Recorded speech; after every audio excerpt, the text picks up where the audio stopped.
Yeah, proud of our guys for hanging in there. That was an unbelievable run by Xavier, and I've been in this place a few times. That was about as loud as I've heard. The difference between the volume in the arena for the majority of the game, and then at the end when they were making their run was jarring. And we have to be better in a lot of situations, but I think Xavier deserves a lot of credit for the violence with which they played in the second half. They got in the bonus very, very early. They attacked. I think some of our guys felt like they were in a bind because they didn't want to foul out, but we're trying to put our chest on guys and keep them from getting to the paint. Stevie Mitchell and David Joplin made some huge defensive plays down the stretch, and it was just enough. Shaka, you always talk about how hard you are on Jop. After missing a couple early three-pointers, he made some defensive plays, started attacking the paint. What'd you like about the way he settled into the game? I thought he was terrific with his poise. As you mentioned, a couple of those threes early, it was like, man, you're contested. We can get a better one than that early in the clock. But I thought from there, his ability to create shots on the dribble, his readiness to shoot. We ran a couple actions for him where he was able to put those away. But again, on the defensive end is where I'm most proud of him today.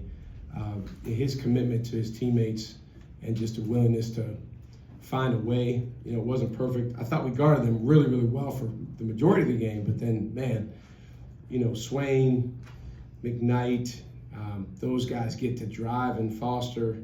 And they also have a lot of guys out there that are a threat to shoot, and we were on our heels too much.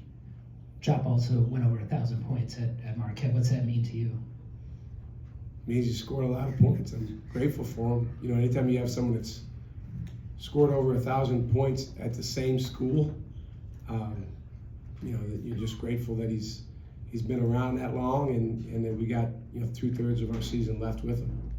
Coach, what was the key in slowing down Ryan Conwell? Well, man, I came out in warm-ups about an hour before the game, and Conwell's out there shooting, and he made, I want to say, like maybe 30 for 31, from way out. I mean, it wasn't quite half court, but it was close. And I went in the locker room before the game. I said, guys, if we play horse against Ryan Conwell, we are going to lose. Every time we're going to lose. This guy is an elite shooter. And we had played against a guy at Iowa State that did the same thing in warm-ups, and we didn't respect that enough.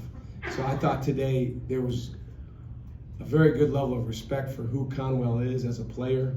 We lost him once for a three, but for the most part, our guys did a really good job making sure that what he did was difficult.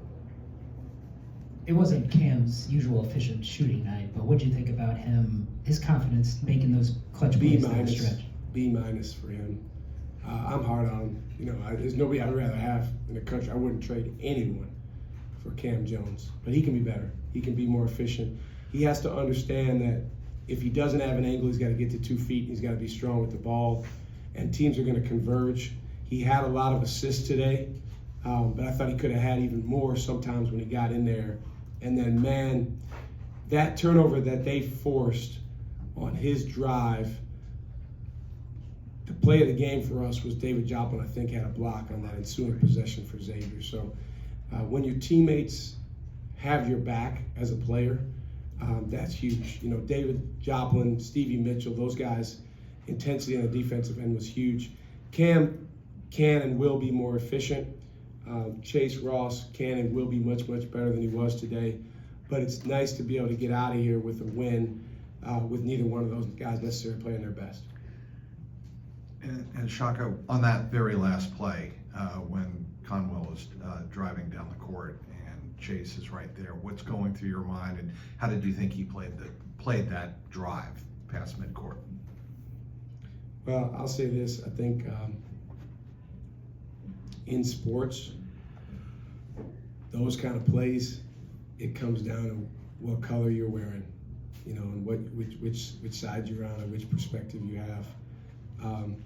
I give Xavier incredible credit. They're obviously down some guys, They obviously, Fremantle's been such a centerpiece since he's come back.